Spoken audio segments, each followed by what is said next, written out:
Tengo el placer de presentarles un trabajo de investigación dedicado al impacto de la palabra en el cerebro. Creo que es muy importante que todo humano conozca cómo la palabra que nosotros pronunciamos impacta en el cerebro. Durante 17 años me he interesado en estudiar específicamente cómo la interrelación que el hombre establece a través de la palabra con sus semejantes tiene efectos específicos. Trabajo en un campo de la ciencia que se conoce como neuropsicofisiología cognitiva. Es una ciencia que trata de establecer la relación que existe entre el cerebro y el comportamiento, y a su vez, desde el punto de vista psicológico, se estudia cómo el entorno, los eventos, los estímulos externos pueden impactar también el cerebro. Esta palabra que nosotros tenemos como cualidad inteligente no siempre se ha comprendido como un estímulo físico, y he trabajado estos 17 años para poder demostrar que realmente la palabra tiene un efecto neuropsicofisiológico en el organismo. Todas las investigaciones y datos que les voy a mostrar derivan de una serie de análisis realizados en cerebros en vivo a través de sistemas ultramodernos de identificación de variables.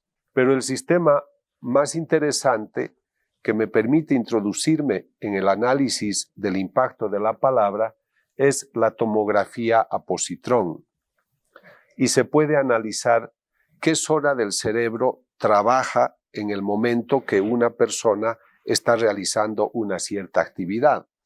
Gracias a este contraste, decía, de glucosa radioactiva, vamos a ver en rojo la zona del cerebro que está metabolizando mayormente.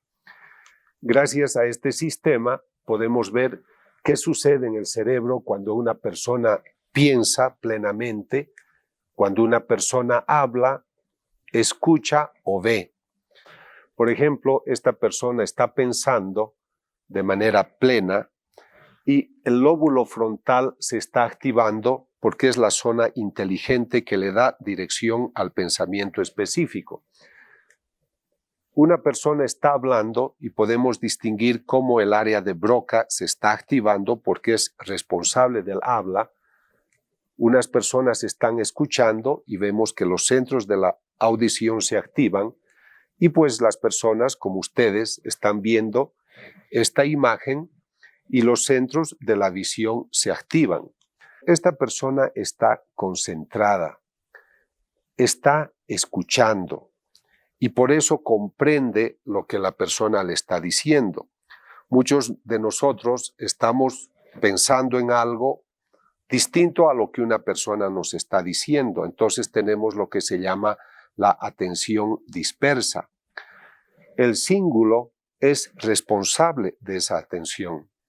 Muchos profesores sufren en los colegios, en las universidades, porque el alumno es muy disperso. Entonces es bueno que conozcan este centro responsable, repito, el cíngulo, de lo que es la atención específica. El cerebro tiene especialidades, pero trabaja en su conjunto. Ustedes pueden ver, por ejemplo, que esta persona está escuchando música y vemos el metabolismo en rojo, la zona que mayormente se está activando porque la persona está apreciando la música. Aquí vemos la actividad inteligente de la persona que sabe el tipo de música que está escuchando. Y el hemisferio izquierdo es responsable de lo que es la captación de las palabras y también de la elocución. Muchas veces escucho que las personas dicen, yo soy cerebro derecho, yo soy cerebro izquierdo. En realidad, el cerebro siempre trabaja en conjunto. Ustedes están viendo, por ejemplo, que la audición musical es captada por el hemisferio derecho y la palabra por el hemisferio izquierdo. Pero si en este momento yo digo a una persona, su presencia es grata porque usted le ha dado esplendor a la noche y soy amable con esa persona, El momento que yo modulo mi voz y estoy tratando de introducir un modelo de prosodia de una cierta finura, entonces ya no solamente va a trabajar el hemisferio izquierdo captando esas palabras, sino también el hemisferio derecho. Entonces, no debemos ser reduccionistas en cuanto el cerebro trabaja en toda su complejidad. Esta persona está escuchando unas palabras y yo le voy a preguntar, dígame cuántas sílabas tiene la palabra anticonstitucional. La persona se va a concentrar para contarlas, para distinguir las sílabas de las vocales, y va a tener que trabajar su lóbulo frontal inteligente, la zona del hipocampo, que es un centro importante para el almacenamiento de la información mnémica de la memoria, y centros del lenguaje como Broca y Wernicke van a intervenir porque hay que comprender lo que se está diciendo. Entonces vean, solamente para contar unas sílabas estamos teniendo una actividad muy compleja. Esto quiere decir que cuando nosotros hablamos debemos pensar. A esta otra persona yo le voy a preguntar y le voy a decir, ¿qué quiere decir comportamiento safio? ¿O qué quiere decir esas tierras que encuentro en ese edificio? La persona no conoce la palabra safiedad o safio, no sabe lo que es tierra y entonces no me puede entender, pero el cerebro trata de captar esa información y busca en la zona del hipocampo dónde está esa palabra.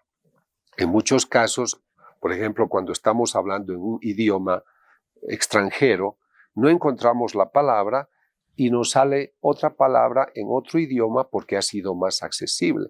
Esto significa que el cerebro, cuando no entendemos, cuando no conocemos, busca alguna solución próxima o simplemente se inventa una solución.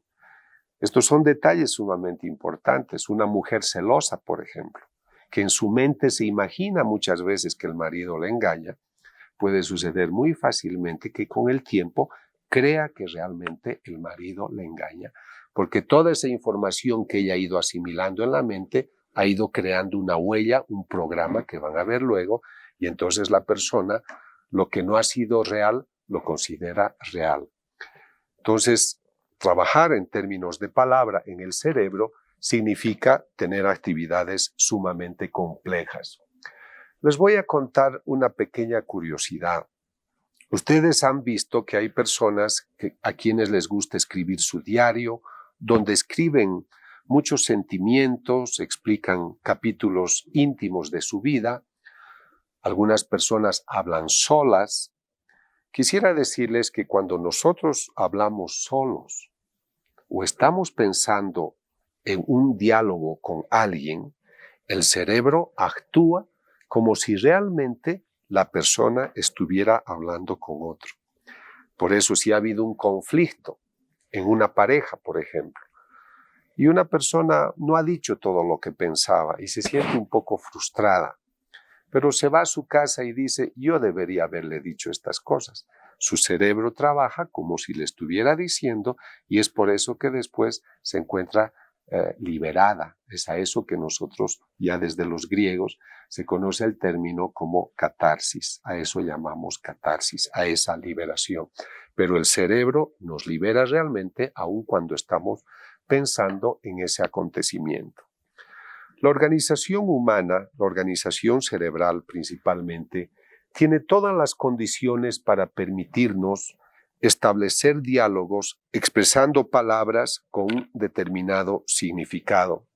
Y tenemos un sistema auditivo que nos permite captar perfectamente todo lo que sea la información que estamos recibiendo. Lo que a mí me interesa subrayar, y por eso les he venido a presentar este libro, Cuando la palabra hiere, es ayudar a comprender que cuando nosotros hablamos a una persona, estamos introduciendo en su repertorio un estímulo físico a través de un sistema de ondas sonoras. Porque la palabra se traduce en términos biofísicos, nosotros la podemos grabar.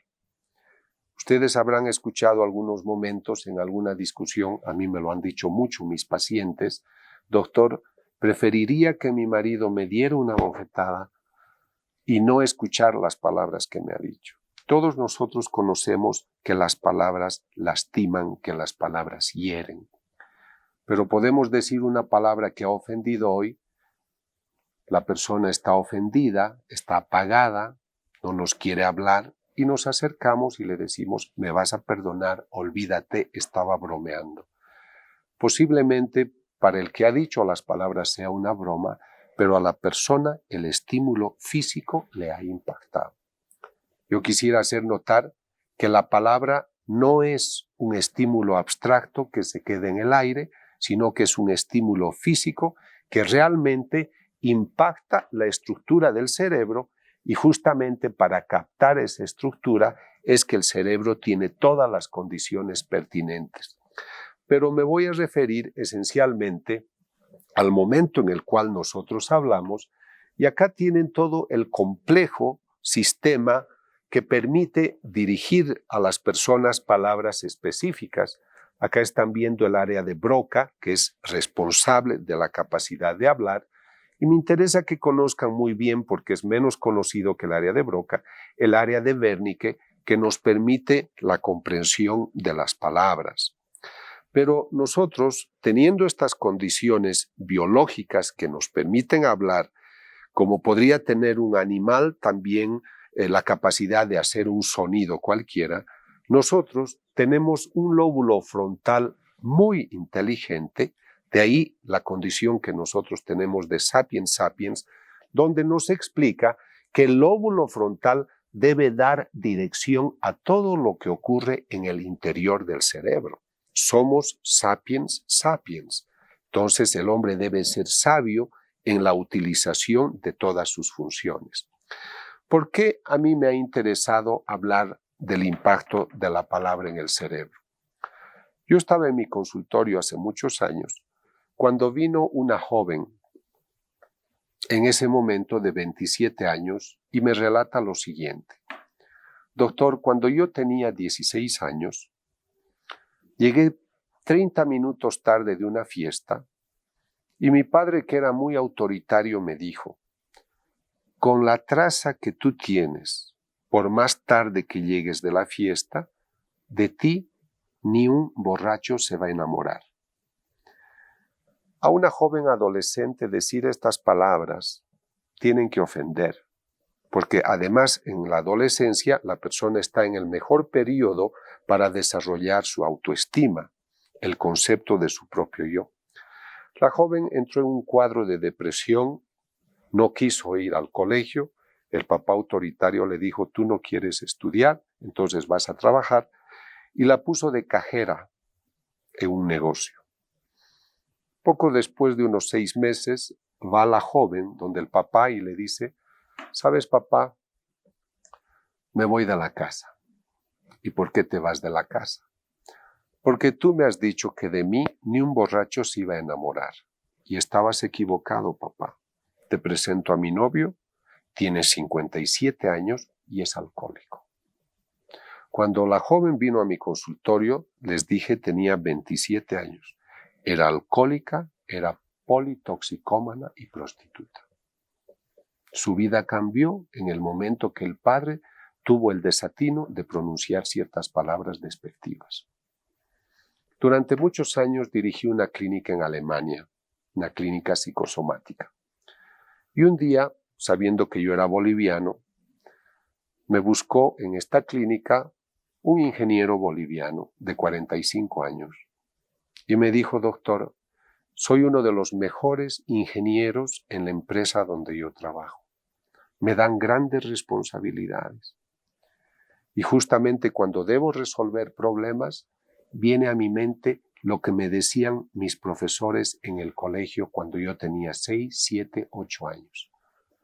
Tú eres un pequeño animalito, tú nunca vas a llegar a nada. En ti no se puede confiar.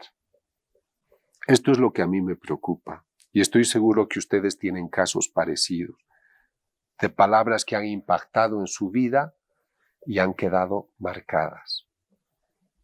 A mí me interesa demostrarles cómo estas palabras van a impactar en nuestro cerebro y van a crear un programa. Porque en realidad lo que a mí me interesa es que después de estas conversaciones, después de leer el libro Cuando la palabra hiere, la persona sepa administrar mejor estas palabras que deberían ser una riqueza que se utilicen para construir, no para lastimar, no para dañar.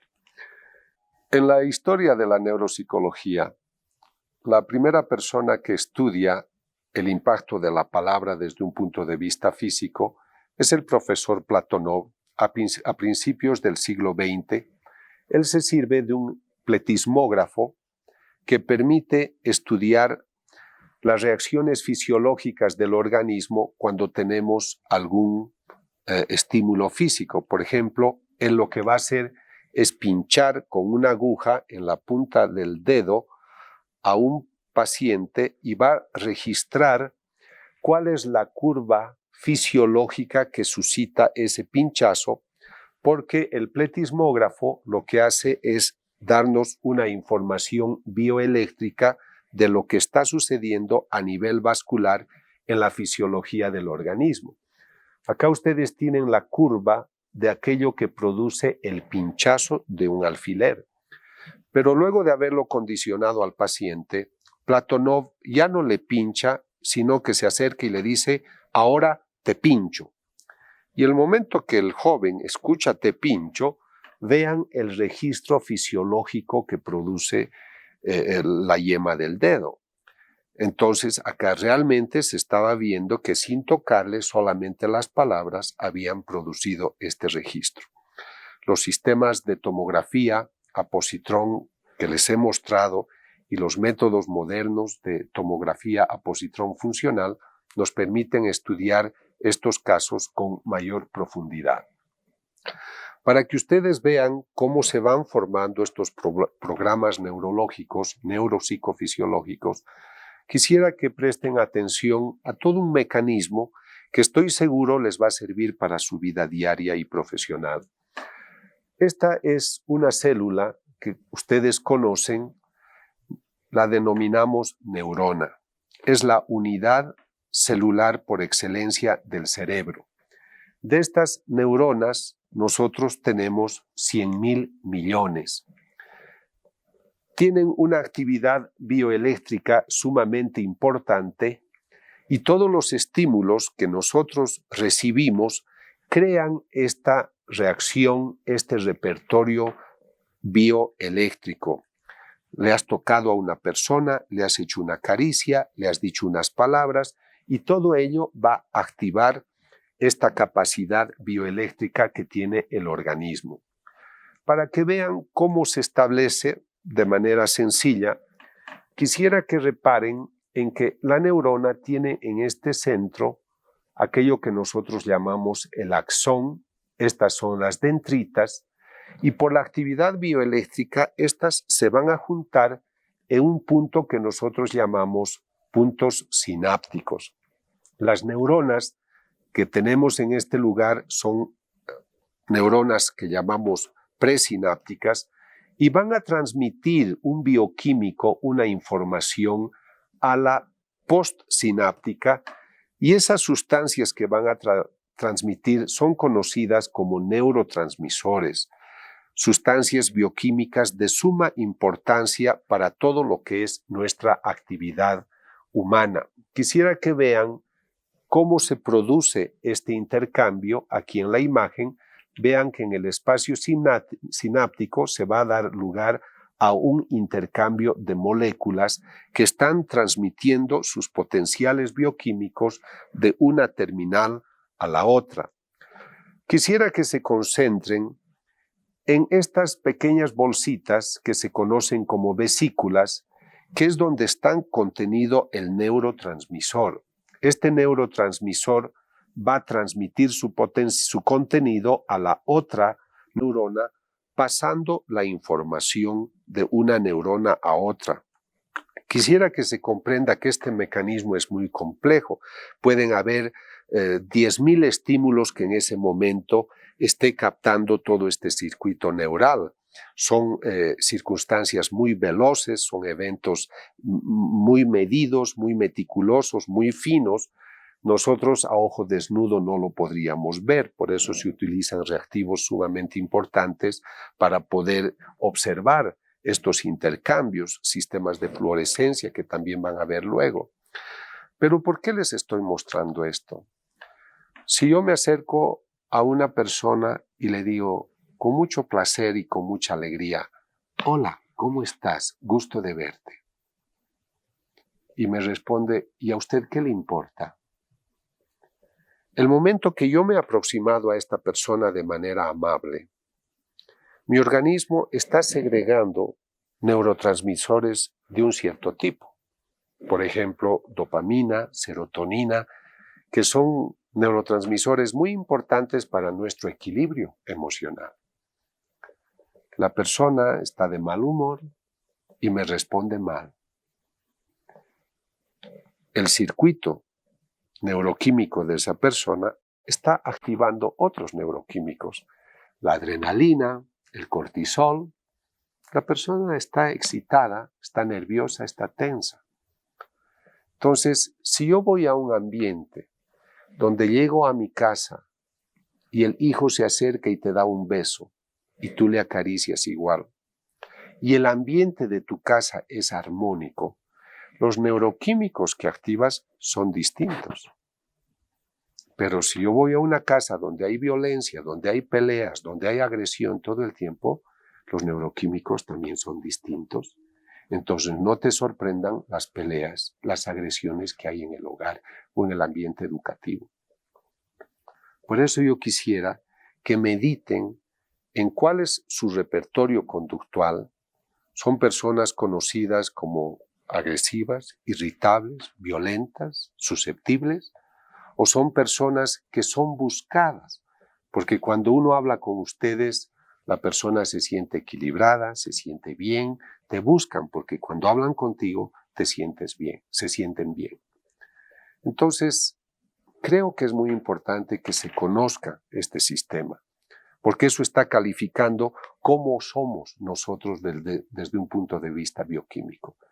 Cuando yo me acerco a una persona y esa persona es afable conmigo, es educada, es colaboradora, yo me estoy dando cuenta de qué repertorio neuroquímico tiene.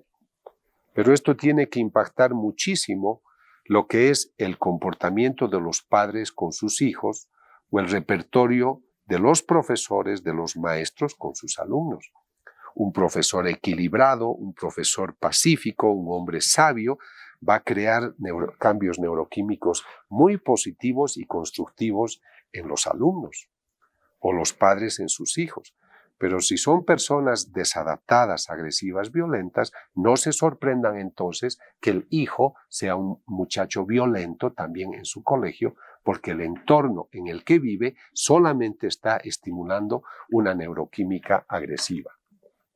Quisiera que observen muy bien este circuito, porque el circuito nos está mostrando una actividad mucho más compleja y aquí a través del sistema de fluorescencia van a ver cómo millones y millones de neuronas están trabajando y cuando nosotros introducimos estos estímulos en el cerebro, una información, pórtate bien, sé honrado, sé trabajador, cuando nosotros transmitimos principios, modelos de comportamiento, el cerebro capta la información, crea toda la actividad que ustedes han visto y queda una huella, queda un repertorio neuropsicofisiológico.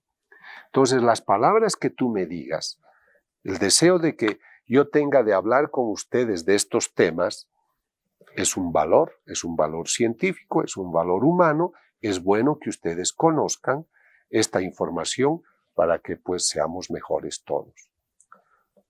Pero si me enseñan a mentir, si voy a un ambiente corrupto, si voy a un ambiente donde prevalece el engaño, el cerebro va a aprender y va a programar esas conductas. ¿Por qué es malo que a tu hijo le digas, cuando te han llamado por teléfono, dile que no estoy, dile que estoy enfermo, cuando no es verdad? Porque tú le estás haciendo un programa neuropsicofisiológico, le estás enseñando a mentir.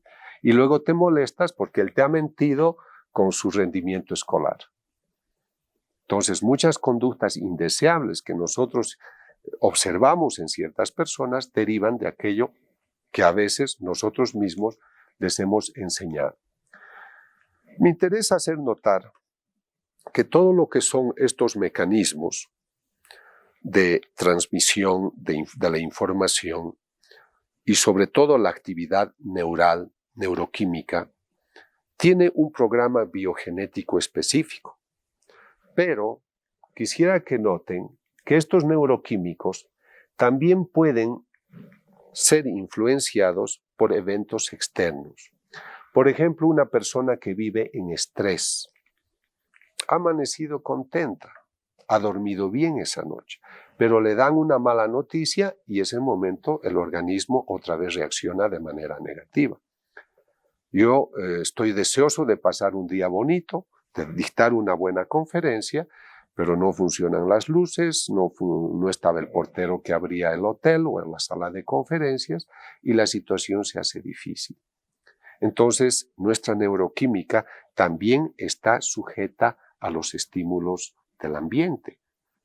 Por eso les decía que no ayuda mucho a la formación de un hijo que los papás estén siempre peleando, no ayuda en la educación un profesor neurótico o desadaptado, pero peor y menos ayuda que una persona se dedique a las drogas como a la cocaína, al alcohol, al tabaco, porque todas esas condiciones están afectando la categoría del intercambio neuroquímico.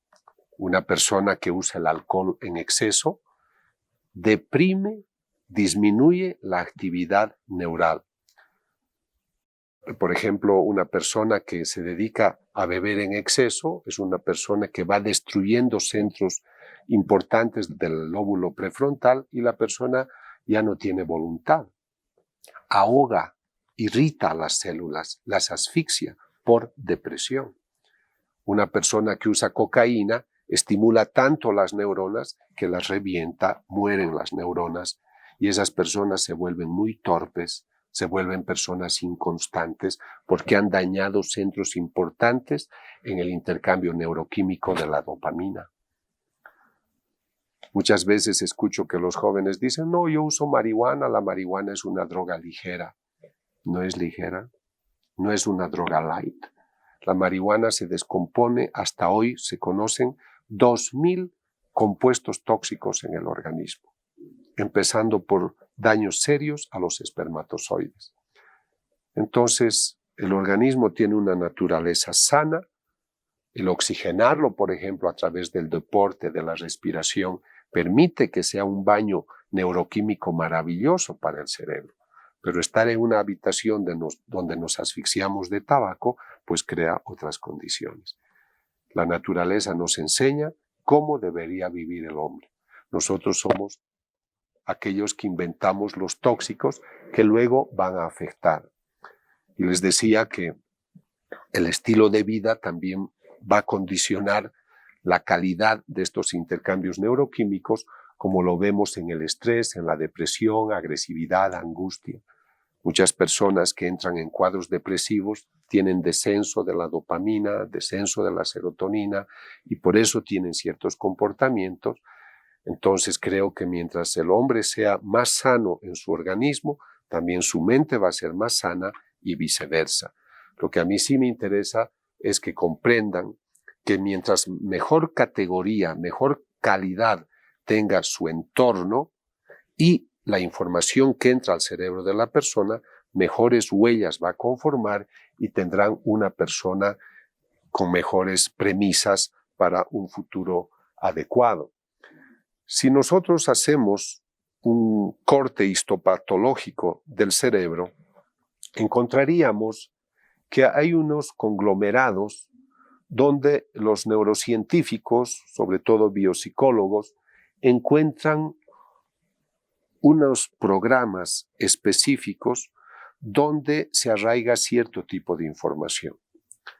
Entonces, si a mí me enseñan a ser disciplinado, a ser ordenado, a ser moral, sobre esa base biofisiológica voy a ir conformando mis valores.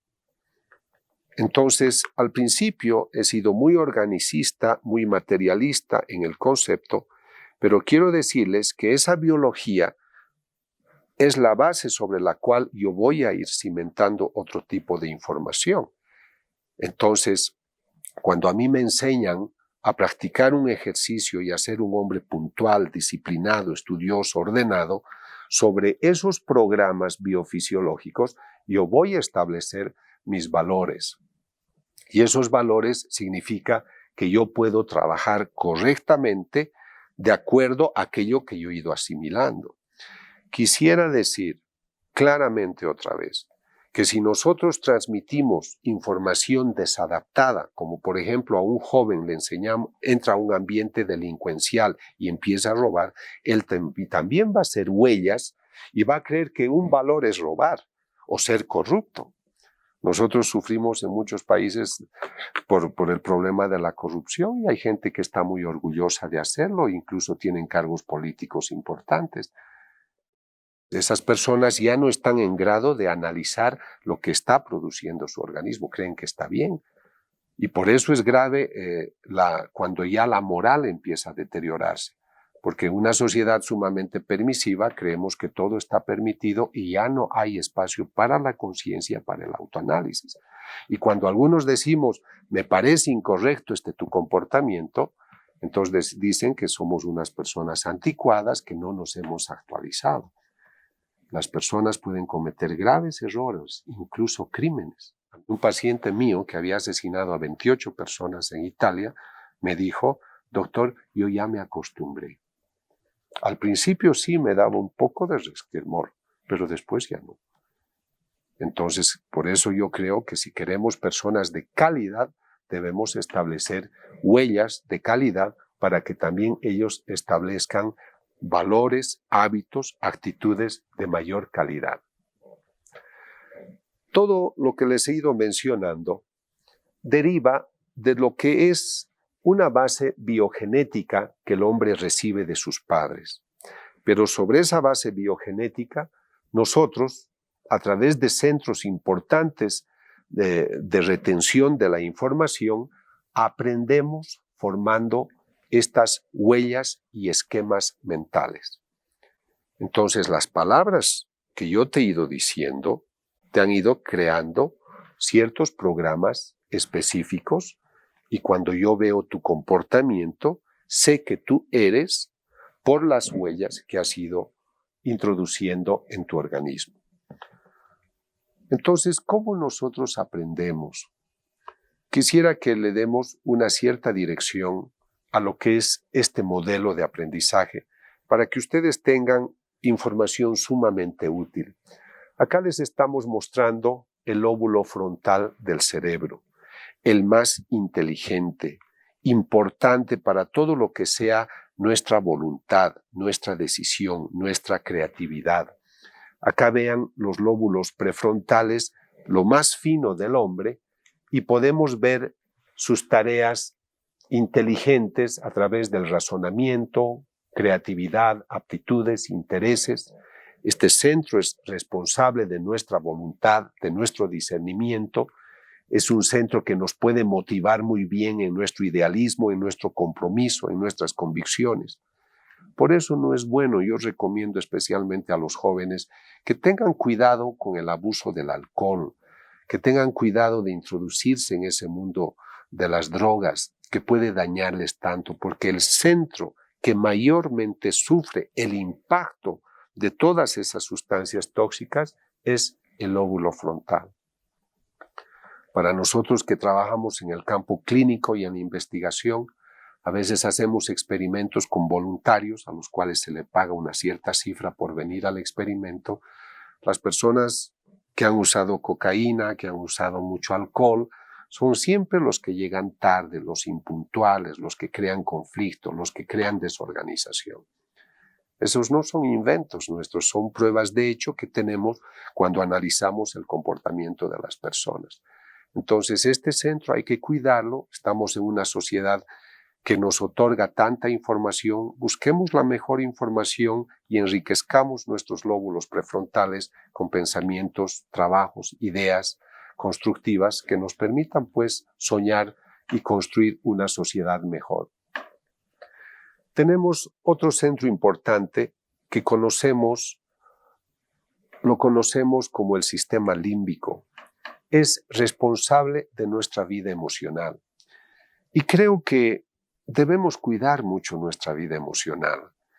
El hombre ha sido creado por el buen Dios para amar, para ser amado. Y este sistema límbico es el responsable de esa capacidad. Personas que tienen dificultades neuroanatómicas en estos centros, tumores, por ejemplo, o disfunciones de otro tipo, perturban su equilibrio emocional. Nosotros tenemos condiciones muy valiosas para poder entender la riqueza de este repertorio.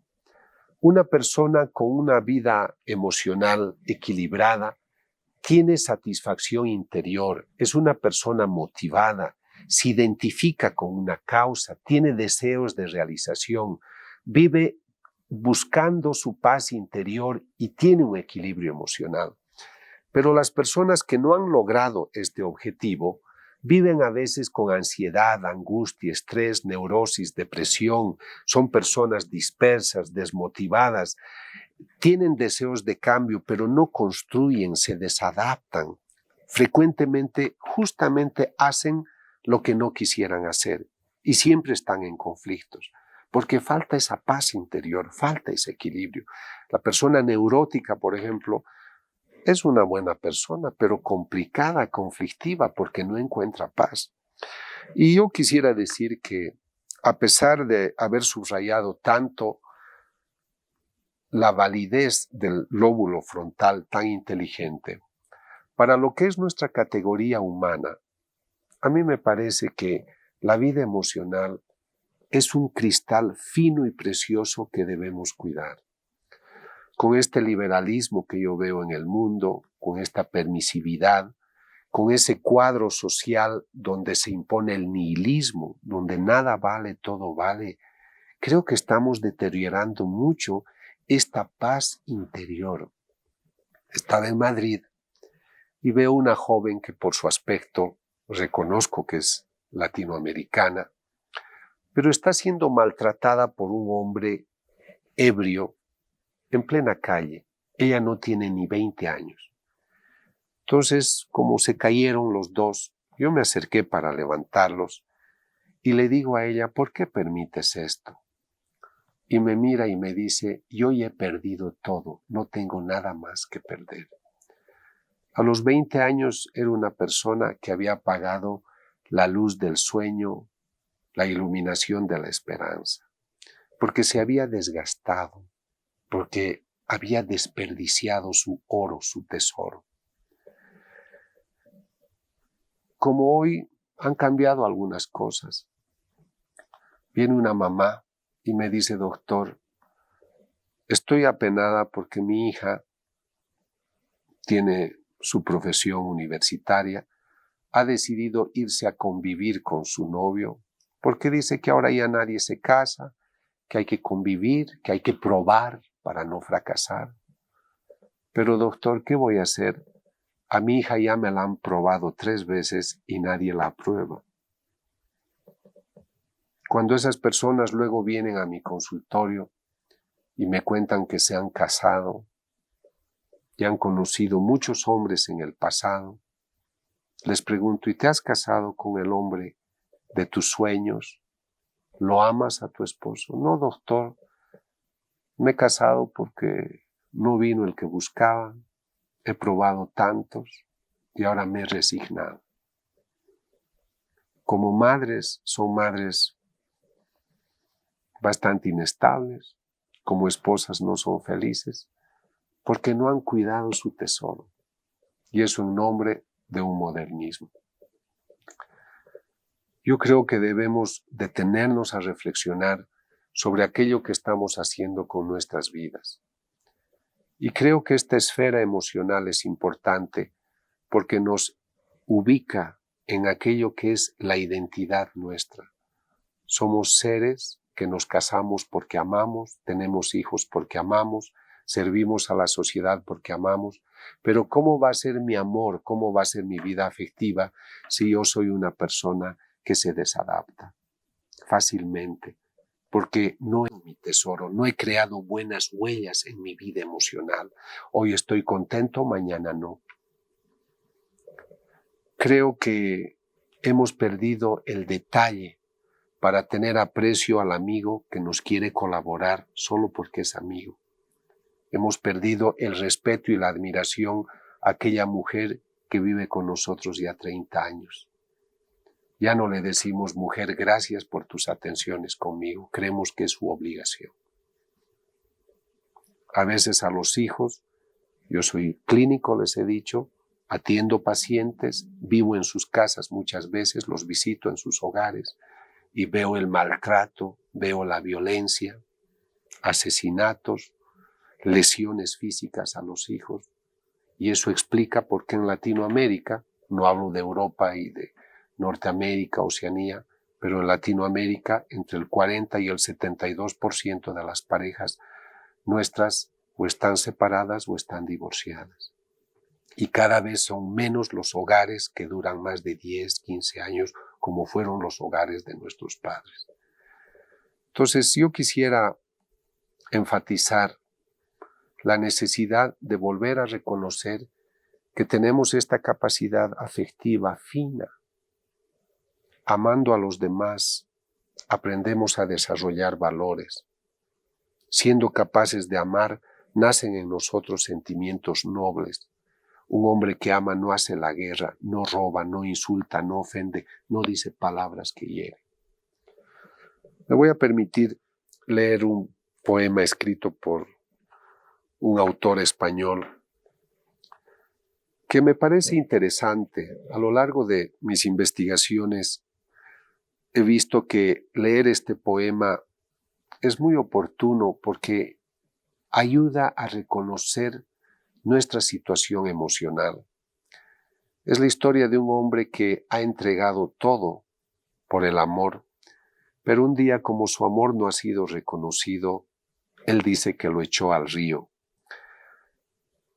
En realidad, para mí la enseñanza de este poema radica en la necesidad de reconocer que si alguien nos ama, que si alguien nos quiere, si alguien nos apoya, lo hace gratuitamente y debemos valorar, porque si no lo vamos a perder.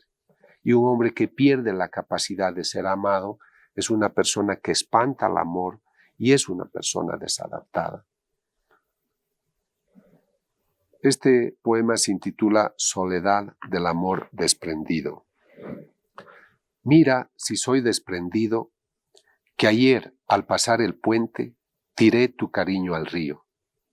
Y tú bien sabes por qué tiré tu cariño al río, porque era anillo de barro mal tasado y mal vendido, y porque era flor sin alma de un abril en compromiso, que puso en zarzas y espinas un fingimiento de lirio. Tiré tu cariño al río, porque era una planta amarga dentro de mi huerto limpio. Tiré tu cariño al río, porque era una mancha negra sobre mi fachada blanca. Tiré tu cariño al río, porque era mala cizaña, quitando savia a mi trigo. Y tiré todo tu amor, porque era muerte en mi carne y era agonía en mi voz. Tú fuiste flor de verano, sol de un beso y luz de un día. Yo te acunaba en mi mano y en mi mano te cuidaba. Y tú, por pagarme, herías la mano que te acunaba. Porque al hacerlo, olvidabas, tal vez por ingenuidad, que te di mis sentimientos no por tus merecimientos, sino por mi voluntad. Yo no puse en compraventa mi corazón encendido. Y has de tener en cuenta que mi cariño no fue ni comprado ni vendido, sino que te lo regalé, porque yo soy desprendido. Por eso te di mi rosa sin habérmela pedido, porque yo soy desprendido. Y doy las cosas sin ver si se las han merecido o no. Por eso te di mi vela, te di el vino de mi jarro, las llaves de mi cancela y el látigo de mi carro. Ya ves, si soy desprendido, que ayer al pasar el puente tiré tu cariño al río. Perdemos valores, perdemos amores, porque ya no los apreciamos. Pero sobre todo, perdemos nuestra autoestima, nuestra calidad, porque ya no nos apreciamos, porque perdemos valores. Entonces yo quisiera enfatizar otra vez la necesidad de volver a pensar cuál es la dirección que nosotros estamos dando a nuestra vida emocional. Y la otra estructura, de acuerdo al profesor MacLean, es aquella parte del cerebro que conocemos como cerebro pulsional, cerebro instintivo, y también se le llama cerebro reptiliano, porque estas estructuras son muy parecidas a las del hombre y a las del animal. Para nosotros es fundamental el instinto. Podemos reaccionar, tener pulsiones que nos dan fuerza, podremos autocontrolar nuestro impulso o sublimarlo. Y también este centro es depósito de nuestras pasiones, de nuestras ambiciones positivas, del placer por el trabajo, de nuestros deseos de logro. Pero también puede ser un centro capaz de suscitar en nosotros pasiones ambiguas, ambiciones negativas. El instinto es una parte importante y fundamental de nuestro organismo. Gracias a ello sobrevivimos. Gracias a esta capacidad el hombre puede prolongar la especie. Si me hace frío me voy a abrigar. Si me hace calor y estoy transpirando voy a tomar agua. Entonces el instinto es maravilloso. Preserva a nuestra especie. Nos permite luchar por nuestra sobrevivencia. Pero tengan en cuenta una cosa. El instinto es ciego. Puedo tener mucha fuerza instintiva y golpear a una persona indefensa. O puedo usar esa fuerza para construir algo maravilloso. La dirección de la pulsión la da el lóbulo frontal. Por eso somos sapiens sapiens. Sin embargo, lo que yo observo a través de mis viajes por los 5 continentes y mis investigaciones y las de otros colegas, es de que el instinto ha empezado a ganar al hombre. El hombre sobre todo busca el placer, la comodidad, la satisfacción. Le cuesta sacrificarse. No le agrada para nada soportar una prueba difícil. Qué pena si se enferma o si tiene un dolor. Entonces estamos en una sociedad bastante narcisista, bastante hedonista, y creemos que todo tiene que ser ok. Lamentablemente, un terremoto, una enfermedad, una tormenta nos puede mostrar los contrastes que tiene la naturaleza y debemos lidiar con ellos. Pero no por eso debemos construirnos una quimera donde creemos que todo es placer. El mundo no es así. Ya el niño nace gritando, llorando. La madre rasga sus tejidos para que ese niño nazca. El padre transpira, trabaja duro para mantener ese hogar. Y lo que el hombre tiene que hacer es darle equilibrio a ese instinto para que no sea ciego. Lamentablemente, esa persona que se droga, esa persona que cree que debe asesinar para tener la razón, aquel que debe ser violento para tener algo, aquel que para tener sus propios placeres debe vivir sobre el sufrimiento del pobre, me parece que es un abuso. Es una falta de equilibrio y si el hombre piensa que su categoría humana se debe concentrar a un mundo de placeres, seguramente va a perder muchos repertorios valiosos para su vida. Quisiera explicar que el instinto siempre nos va a hacer propuestas. ¿Te agrada esa señora? Pero es casada. Es que mi instinto me lo dice, tu instinto te lo dice, y aquí ves cómo el instinto te está estimulando por algo. Y no me puedes decir yo soy así y así voy a continuar, yo no puedo cambiar. Eso solo dicen las personas que no quieren cambiar. El hombre tiene un lóbulo prefrontal que cuando el instinto estimula con fuerza y quiere hacer algo irracional, tu lóbulo prefrontal, al activarse en función de sus huellas, de sus valores, puede ganar la batalla sobre el instinto. Por eso el hombre se pone en pie, porque el hombre es capaz de ganarle a su instinto y darle una dirección. Ha sido el hombre valiente que ha forjado el siglo, un siglo donde el hombre ha tenido que experimentar. Edison tuvo que hacer 4,000 ensayos hasta tener éxito con el foco, con la luz. Entonces, nosotros necesitamos entender de que el hombre es el fruto de esa integración de lo que sea su lóbulo prefrontal, su vida emocional y su instinto. Pero como el hombre es racional, debe dirigir todas sus pasiones a través de su inteligencia. ¿Qué he querido decirles con todo esto? Que nosotros nacemos y aprendemos aquello que el ambiente nos propone. Y eso que aprendemos va a crear estas redes neurales. Me decía un profesor neurocirujano, esto que usted está explicando es como que el cerebro, cuando se enriquece, cuando se lo ejercita, va creando tantas redes como si fuera un músculo que se va consolidando. Entonces, mientras más valores, mientras más información introduzcas en tu vida y la traduzcas en comportamiento específico, vas a tener un cerebro lleno de huellas neurales muy ricas en relación a lo que tú quieras hacer en tu vida. Entonces, queremos hombres mejores, pues ayudemos a que sus huellas sean ricas, sean específicas y sean valiosas.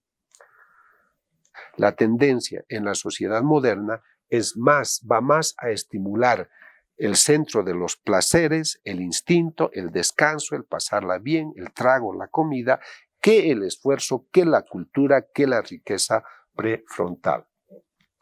Entonces quisiera que vean cuál es la estructura del cerebro deseable. Estoy seguro que ustedes que tienen tanta inquietud por estos temas, les agradará saber que una persona que piensa bien, una persona comprometida, una persona idealista, llena de convicciones, aquellos que se comprometen con la sociedad, con Dios, con su espíritu, con un mundo mejor, son personas que tienen un cerebro que actúa de manera compleja y muy prefrontal. Pero si estamos pensando solo en pasarla bien, en que otros se ocupen del destino del mundo, yo no soy responsable de nada. Yo tengo derechos y no tengo responsabilidades. Entonces, ese es un cerebro elemental y si estudiamos sus convicciones tendríamos estos resultados. No estaría trabajando toda esta plenitud del cerebro. Estas personas son sumamente instintivas. Solo quieren pasarla bien y pretenden que todo funcione como ellos quieren sin compromiso de su parte. Si nosotros hacemos un estudio de este tipo tomográfico de personas muy comprometidas con su sociedad, idealistas, encontraríamos cerebros de este tipo. He querido presentar a esta audiencia los modelos del impacto de la palabra en el cerebro y en el repertorio comportamental. Pero ahora me voy a referir de manera específica a aquello que yo llamo en este libro los guerreros de la palabra. Cuando yo estaba realizando investigaciones para este libro en Israel, en Egipto, en Corea, en Japón, en las Américas, primero estaba interesado en hacer solamente un estudio sobre el impacto de la palabra en el cerebro. Pero intitulé al final el libro Cuando la palabra hiere, porque en los estudios que se realizaban, noté que cuando las personas tenían que hablar cosas serias, por ejemplo, nos vamos a reunir para dialogar, el esposo y la mujer, sobre la situación familiar, o sobre el destino de sus hijos, o sobre algo importante, terminaban peleando y usaban la palabra para herir, para lastimar. Yo sé que la palabra se utiliza para construir, pero he querido impactar, subrayar, cuando la palabra hiere, porque noté que cuando debemos usar la palabra para construir con los seres que más amamos, que más nos interesan, usamos para herir. Parece una contradicción, pero esto se me ha repetido en los 5 continentes. Hemos tenido experiencias dramáticas donde la situación creaba conflicto o tensión y en vez de callarse la persona o de retirarse, peleaba, agredía. Hay un país de Europa que cada semana tiene mujeres asesinadas por el esposo, porque no hay control del instinto. El maltrato en Latinoamérica de los padres a los hijos hace que 46% de los hijos de papás abusivos también se vuelvan abusivos. Entonces, ya ahora que conocen el tema de las huellas, conocen cómo esas palabras, ese trato, va creando una red en el cerebro que condiciona el comportamiento de las personas. Entonces, en esas investigaciones he elaborado un pequeño perfil que no pretende ser exhaustivo, pero que es muy indicativo y nos tiene que ayudar a reflexionar en qué categorías nosotros estamos ubicados y en qué categoría están aquellas personas que nos hieren, para que sepamos qué hacer en ese caso. No quiere decir que estas categorías sean únicas, pueden haber muchas más. No quiere decir tampoco que seamos exclusivos de una categoría, podemos ser parte de una o más, pero importa que reflexionemos. El beligerante verbal es una persona en general muy autoritaria, es una persona con un cierto poder. Puede ser el poder de estar en la casa y ser el padre que mantiene la familia, o la madre, o el hijo mayor, el más gritón, pero es una persona de autoridad. Es una persona que usa la palabra para humillar, para lastimar. No voy a citar a los hombres famosos o mujeres famosas que han dicho estas palabras, justamente porque no quiero herir su dignidad, pero todo lo que yo les voy a mencionar proviene de personajes famosos. Uno dice: si quieres un amigo, búscate un perro. O el esposo que le dice a la mujer o la mujer al marido: no debería haberme casado contigo. Dice un político europeo hablando de otro país europeo: ese es un país conformado por ladrones, tramposos y mafiosos. La mujer le dice al esposo: no te quedes ahí sin hacer nada, pensarán que eres un político. Otra señora muy famosa dice: lo grave de los hijos es que no se admiten devoluciones.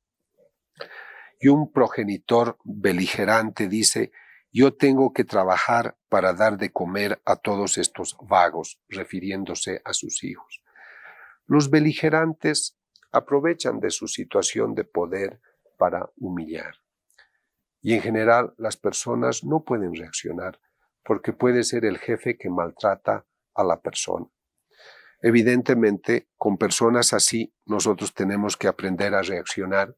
Si la secretaria o los hijos tienen que soportar esto, tienen que saber que no deben responder de manera sensible al hecho, porque si no, se van a lesionar, se van a dañar. Son personas que tienen que darse cuenta que esas son las condiciones de trabajo. Si no pueden cambiar de trabajo, de ambiente, ¿qué puede hacer un hijo o una esposa sometida a un hombre beligerante? Va a tener que tener estrategias de liberación. O sea, cuando estoy contigo tengo que soportar esta situación, pero he decidido que eso no me haga daño. Porque esa tu rutina, ese modo de ser, no voy a permitir que forme una huella neural en mí. Entonces hay que conocer personas beligerantes en lo posible. Cuando las conocemos hay que evitar la dinámica que ellos introducen, hay que hablar lo necesario, no hay que permitirles que hagan demasiados discursos, y al estímulo la respuesta. Mientras menos intimidad y contacto tengas, mejor, para que las personas no aprovechen de su poder y te lastimen. Ellos a personas indefensas pueden hacer mucho daño. Entonces estas personas deben aprender a lidiar con estos personajes. El segundo tipo es el del paroxista verbal. Los paroxistas verbales son personas en general exageradas. Son personas que tienen que interactuar siempre con alguien para ser reconocidas. El beligerante no necesita de nadie, siempre tiene la razón. El paroxista le gusta el entorno social, tiene que estar metido en ese ambiente y es muy típico el paroxista chismoso. La persona chismosa es la que siempre lleva novedades a tal punto que dice, el chisme no es una maledicencia, es solo un pasatiempo. Es la persona que te dice, te voy a contar un secreto, pero no lo cuentes a nadie. Es aquella persona que dice, la cicuta se vende en toda reunión social. Y es una persona que por llamar la atención no conoce nada de un personaje y se lo inventa y puede hablar mal de esa persona. Yo diría que el paroxista no solo es la persona que exagera todo, es la persona que inventa, que habla mal de las personas y por eso hiere. Pero no está hiriendo para humillarla, está hiriendo para sobresalir en un grupo social. Es la persona siempre informada, es la persona que sabe todo. Y si no sabe, se lo inventa aún calumniando. Creo que acá, en el ambiente social, sabemos que hay lugares donde se reúnen solo para hablar. Creo que es algo que debemos ayudar a dar otra dirección, que se reúnan para cosas culturales, pero no para hablar de las demás personas. Y tengan cuidado los que frecuentan esos círculos, porque el primer momento que ustedes abandonan el lugar, también ese paroxista o ese chismoso hablará mal de ti. El tercer aspecto se refiere a otro perfil que es la persona conocida como elocuente narcisista. El narcisista es una persona centrada en sí misma. No es una persona que va a hablar para humillarte, para calumniarte o para maltratarte como lo hace el beligerante. Es una persona que te va a herir si tú no le has dado lo que esa persona espera. Son personas que pueden comportarse bien, ayudarte, darte dinero, vestirte, pero tienes que agradecerles mucho. Son personas que esperan siempre que tú les agradezcas. Te vas a dar cuenta de su narcisismo a través de estos pensamientos pronunciados por personajes famosos. La conversación más interesante es cuando se habla de mí. Si no hablan de él, de este narcisista, él no escucha. Es la persona que dice, ¿qué haría el mundo sin mí? Es la persona que en la casa dice, y yo tengo que hacerlo todo. Deberías agradecerme por haberme casado contigo. Si tuviera un hijo, quisiera que sea como yo. Entonces, no son ofensivas en el sentido de un programa específico, pero cuando no han sido gratificados, pueden herir de manera muy torpe. Estas personas buscan mucho reconocimiento y lo que quieren es esa dosis de vanidad, de aplauso, de reconocimiento para estar bien. El intocable pertenece a otra categoría de persona exigente, autoritaria, pero también distinta al beligerante verbal. El beligerante verbal dispara a matar. El intocable es una persona que cree tener siempre la razón. Es una persona perfeccionista y muy exigente. Si él ha sufrido, quiere que su hijo también sufra. Si él ha sido buen alumno o la mamá bailarina, quiere que su hija sea bailarina. Exigen demasiado y no se dan cuenta de los límites que a veces tienen las otras personas. Entonces hieren con las palabras porque los otros no responden a sus exigencias. Son los que dicen, yo siempre tengo la razón, la letra entra con sangre, para que algo salga bien tengo que hacerlo yo. A uno de estos le preguntan y le dicen, es un personaje famoso, ¿le gustan sus nietos? Sí, dice, me gustan, pero fuera de mi casa. Son personas autoritarias. El mundo tiene que funcionar como ellos lo dicen. El hombre no desciende del mono, dicen, sino que va acercándose a él.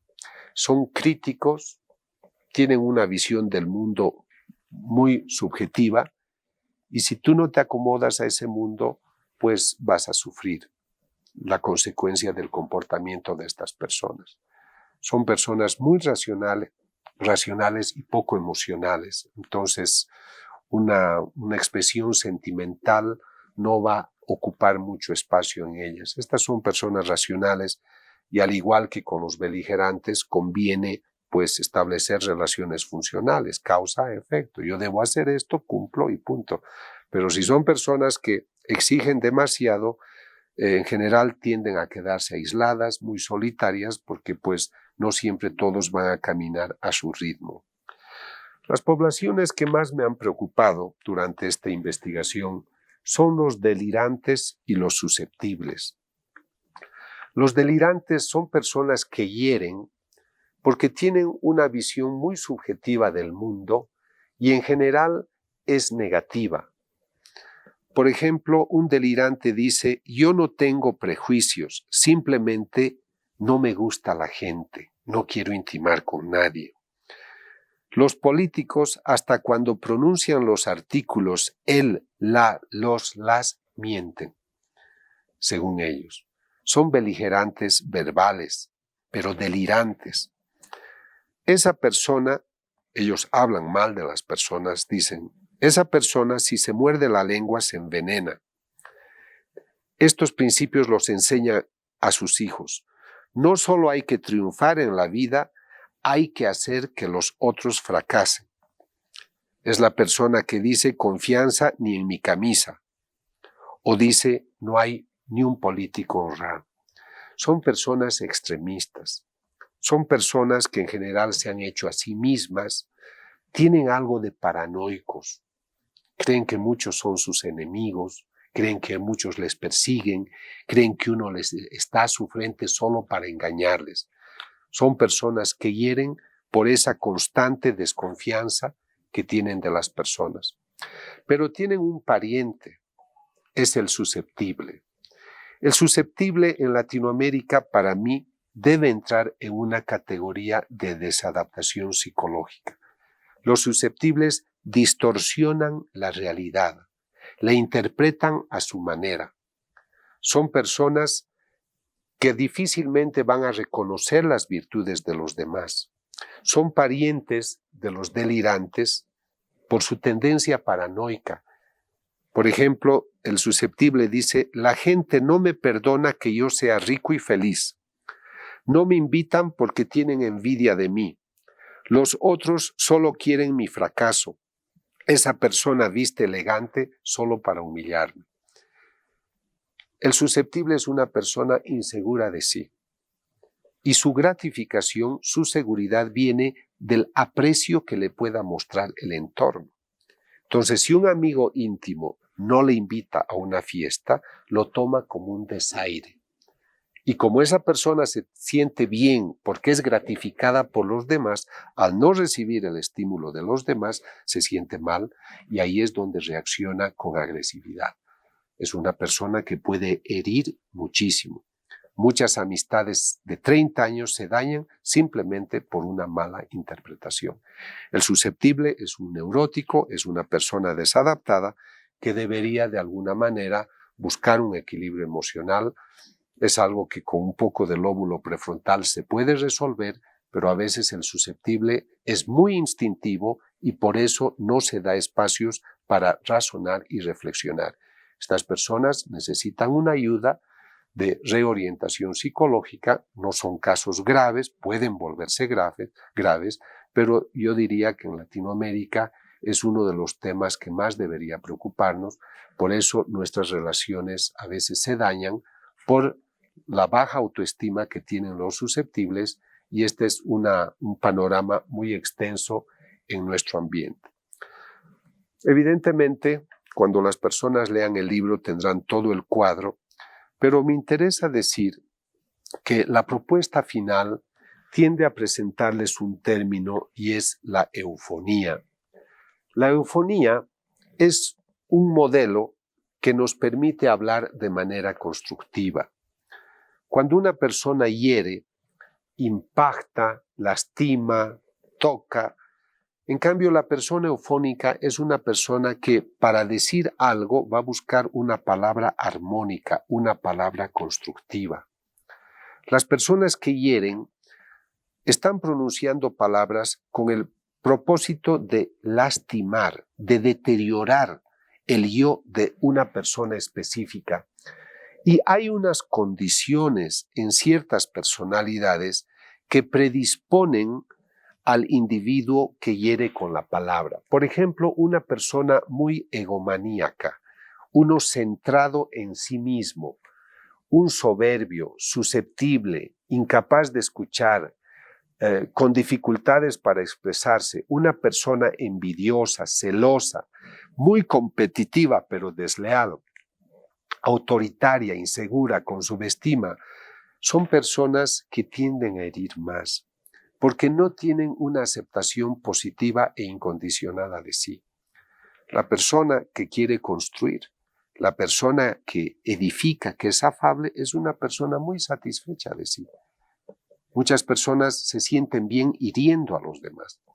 La persona eufónica es una persona muy bien ubicada que no necesita ofender a nadie para sentirse bien, ni ve como amenaza a los demás. En el cerebro tenemos ciertas condiciones que nos permiten conocer mejor por qué unas personas reaccionan de manera impulsiva. Acá les estoy mostrando las amígdalas y constituyen una central sumamente importante para nuestra vida emocional. Las amígdalas nos avisan de situaciones en las cuales vivimos una circunstancia de amenaza. Si en este momento se está por caer el techo y yo veo que se inclina una visera del techo, yo salto, pero no he visto que había una grada grande y me he roto las piernas, porque he reaccionado de manera instintiva. Entonces, el aviso de las amígdalas sirve para que luego ese aviso sea dirigido por el lóbulo prefrontal inteligente. Cuando decimos palabras que hieren, somos amigdalianos. Nos han dicho una palabra, tú no sirves para nada, y tú tampoco, y tu mamá tampoco, y tu tío tampoco, y tu vecino tampoco. Respondemos sin pensar, porque nos comportamos de manera amigdaliana. Hemos sentido la palabra como una amenaza, nos ha suscitado una reacción de miedo, de furia, y reaccionamos sin pensar. Por eso, para no ser amigdaliano, es importante redescubrir y hacer un elogio al silencio. Cicerón decía que el que calla también grita. Entonces no siempre tenemos nosotros que explotar de manera verbal. A veces con el silencio podemos expresar muchas cosas. Entonces evitemos estas tendencias impulsivas. Y en Latinoamérica me ha interesado estudiar algo. En otros países no he escuchado la expresión perdono, pero no olvido. He estudiado qué le pasa al cerebro de la persona rencorosa. Me ha sorprendido que cuando se realizaba el estudio de tomografía a positrón, cuando se le dice a la persona recuerde las palabras que más le han herido, yo pensé que se iba a activar mayormente el hipocampo, el centro de la memoria, pero en realidad se activaban los centros de la memoria auditiva. Y esto me llevó a entender de que las personas, cuando se acordaban de las palabras que habían herido a su persona en el pasado, su cerebro actuaba como si escuchara de nuevo la palabra que le ha ofendido. Entonces, el rencoroso es una persona que cuando se acuerda de lo que le han dicho, vuelve a escuchar, su cerebro actúa como si estuviera escuchando de nuevo y consolida más huellas. Las huellas se hacen más fuertes y aún pensando 20 años más tarde en lo que se les dijo, como no ha olvidado y no ha perdonado de corazón, el cerebro actúa de manera fresca, como si esta mañana le hubieran dicho lo mismo o en ese momento. Estaba en Honduras presentando este libro y me hacían una entrevista por radio. Y llamo a una persona y me dice, ¿sabe, doctor? Mi marido me hirió siempre con la palabra, pero yo ya soy viuda hace 30 años y todas las mañanas me levanto, tomo la almohada donde él dormía y la tiro al suelo y la pisoteo, porque así me vengo de las palabras que él me decía. 30 años de rencor. Se dan cuenta de la bioquímica de esa persona con úlceras, con insomnio, con problemas de digestión, con temblores, con ansiedad, pensando en las palabras que le habían dicho 30 años antes. Por eso yo creo que esa virtud maravillosa de nuestro cristianismo que nos enseña a perdonar de corazón sería la solución para personas rencorosas. Y bueno, ¿cuáles son las consecuencias de las palabras que hieren? En primer lugar, quisiera que se comprenda que la herida es proporcional al vínculo. Mientras más te amo, mientras más te admiro, mientras más te respeto, más me va a impactar la palabra que tú me digas. Por eso es de que yo he querido pensar y decirles, amigo, la palabra hiere. Y sobre todo a la persona que está más sometida a ti. Por eso debes controlarla mejor. Entonces, si tú has herido a esa persona, debido a este vínculo, esto va a crear decepción. Me decepciono por el trato que me has dado, me has frustrado, me has creado tal vez rencor y en muchos casos deseos de venganza. Por eso las personas se distancian. Muchos adolescentes maltratados verbalmente viven en inseguridad y subestima. Y por eso decía antes que para superar este agravio, pues tenemos la capacidad de perdonar, de comprender y decir, esta persona estaba enojada, me dijo las palabras de manera inoportuna, debo ser asertivo, muchas veces nos enojamos por palabras que tampoco que tenían la intención de ofender, el susceptible se enoja de cualquier cosa. Entonces yo creo que para que las palabras no nos hieran, o las podamos administrar mejor, debemos tener un mejor conocimiento de nosotros, una mayor autoestima y conocer también aquello que nosotros hacemos al tratar a las demás personas. Creo que un principio importante que puede dar mucho equilibrio a nuestra conducta es saber que debemos tener una aceptación positiva e incondicionada de nosotros y tener una aceptación positiva e incondicionada del otro. No olvidemos el respeto y la admiración que merece la dignidad de la otra persona. Por eso les hablaré luego mayormente de la eufonía, porque aun cuando tienes que observar a tu hijo en la disciplina, en el orden, en las faltas que ha hecho, puedes hacerlo, pero de manera constructiva. Bueno es llamar a las cosas por sus nombres, pero es mejor hallar para las cosas nombres bellos. Esa es la eufonía. La persona eufónica habla bien, suena bien, busca armonía, busca equilibrio, lleva paz y sabiduría, practica la comunicación de manera agradable y equilibrada. Aun cuando tu hijo o tu esposa se ha equivocado, puedes hablar de manera pertinente. Y ya para concluir, quisiera que vean cómo trabaja ese cerebro que está pensando lo que dice. Este es el cerebro que a nosotros nos interesa cuando hablamos. Quiero ser prefrontal, quiero saber lo que estoy diciendo y a dónde quiero llegar. Pero esta es la actividad de una persona que habla por hablar. Es todo bla, bla, bla. Entonces, cuando nosotros hablamos por furia, por enojo, trabajan centros que nos permiten de manera mecánica hablar. Pero cuando nosotros pensamos y dirigimos la palabra, va a trabajar de manera muy fina y específica el lóbulo prefrontal. Este es un estudio de termografía. La persona está pensando y vean cómo el calor se puede apreciar en la zona prefrontal porque la persona está pensando. Entonces nosotros por eso decimos que cuando hablemos todos deberíamos ser muy prefrontales. A veces no tenemos tiempo para meditar sobre nuestros objetivos de vida. A mí me interesa mostrarles este esquema para decirles que este es todavía un ideal a perseguir. Un lóbulo prefrontal, una persona en pie equilibrada, es una persona que quiere vivir de manera integral. Es una persona objetiva, veraz y generosa, realista, breve, no es vueltera, quiere decir, es independiente, es muy efectiva, es responsable y es una persona con valores espirituales.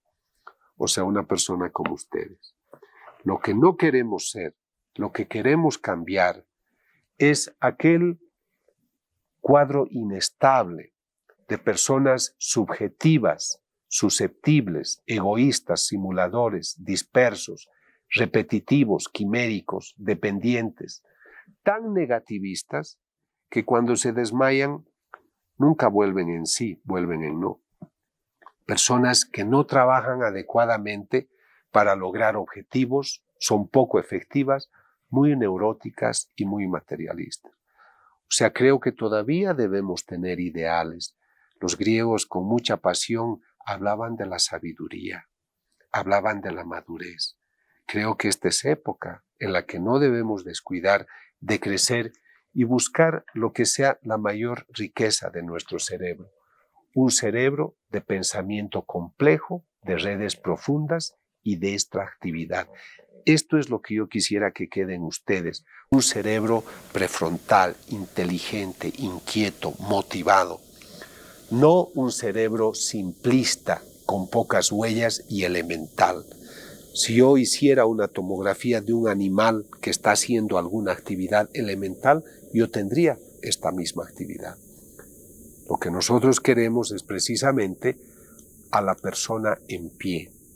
El hombre en pie, la mujer en pie, es aquella que a través de la razón sabe dar un lugar a su emoción y a su instinto. Y es una persona que además reconoce que su naturaleza está integrada por un organismo y por una dimensión espiritual que le da la categoría más fina.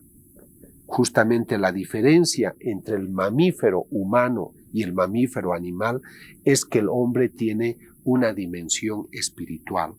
Lamentablemente, por filosofía, por ciencia, hay gente que ignora la dimensión espiritual. Y es ella la que nos da a nosotros nuestra mayor categoría, la que nos hace sentir el amor al prójimo, la que nos hace comprender nuestro origen divino, la importancia de establecer una relación formal entre nosotros fraterna. Creo que el hombre, desde hace varios siglos, se ha ido alejando de su dimensión espiritual.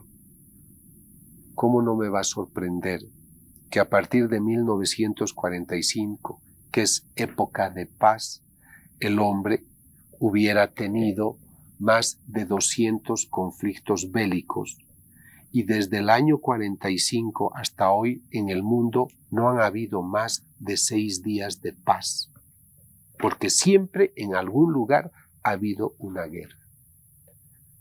Hemos entrado al siglo XXI con tanto entusiasmo y con tanta ilusión y nos hemos encontrado con un terrorismo que ha creado la desconfianza entre los hombres. Y hoy los hombres, en vez de eliminar las famosas murallas de las que tanto se habla en los foros internacionales, construyen más murallas. Ya no tenemos las mismas facilidades de relacionarnos con nuestros hermanos por el mundo porque desconfiamos de él y desconfían de nosotros.